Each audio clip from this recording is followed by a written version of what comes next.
Hitchhiker's Guide to the Galaxy. I have not seen the movie, so this was just my first read through. I enjoyed it. There was a little bit of craziness going on, and that's kind of the point. But it was difficult for me to get into. I think it was probably 6 or 7 chapters before I started really getting into it and turning the pages. So this is a lot of fun, quirky, weird science fiction.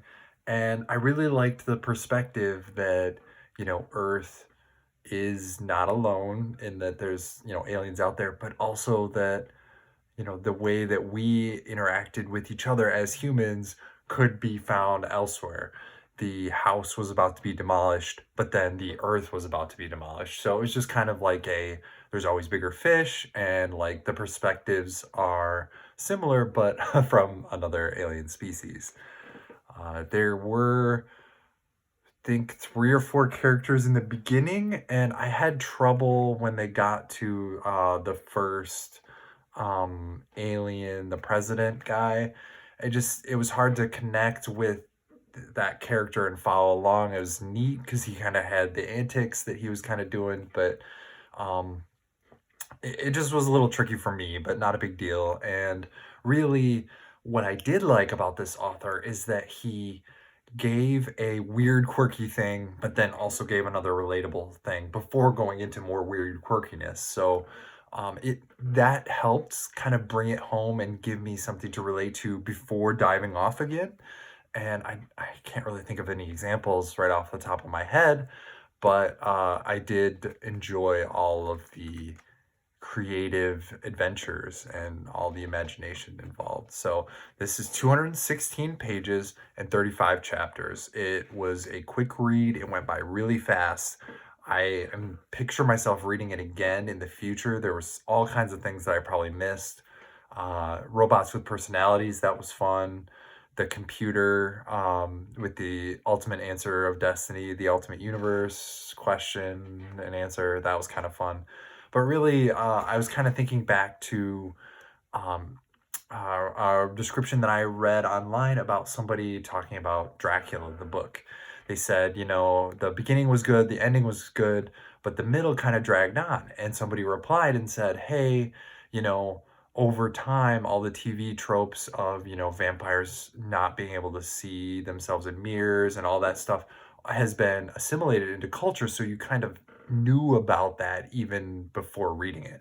So it was kind of like that with the ultimate answer of the universe being 42. I kind of, all that build up kind of, I already knew it was coming. So that was fun. I liked the animals, humans being the third most intelligent being species on the planet. I really liked that part. That was a lot of fun. Dolphins are awesome, but I won't give it away for the top species.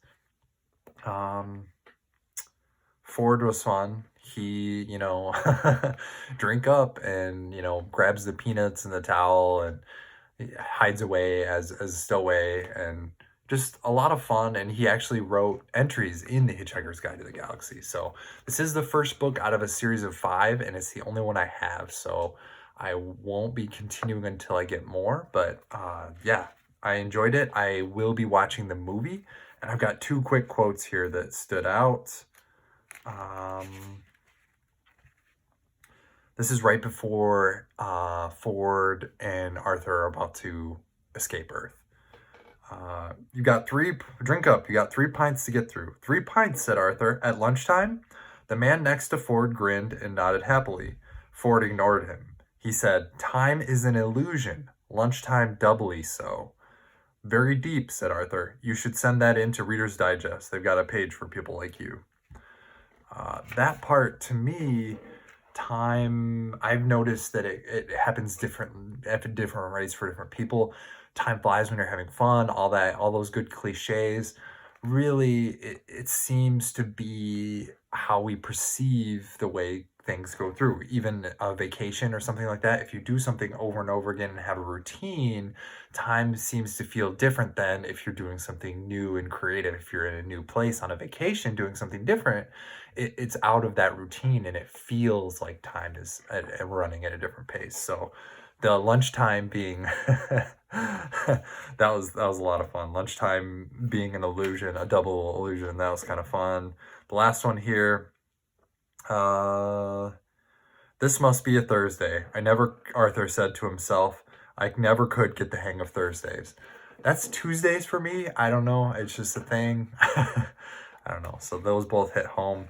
Another part that I really liked was when they were interviewing the computer and they kept saying, what's the best computer in the world? And the computer introduced itself as I'm the second most powerful computer.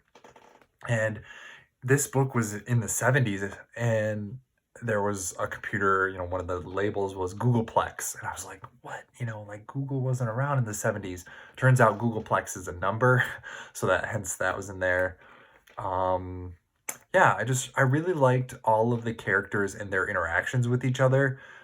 Even the computers that had feelings, I thought that was a clever idea to make it so there wasn't just the four people alone in the spaceship. So that was fun. The improbability drive was a lot of fun. I picture that being crazy in the next few books. But yes, if you haven't read it, you should.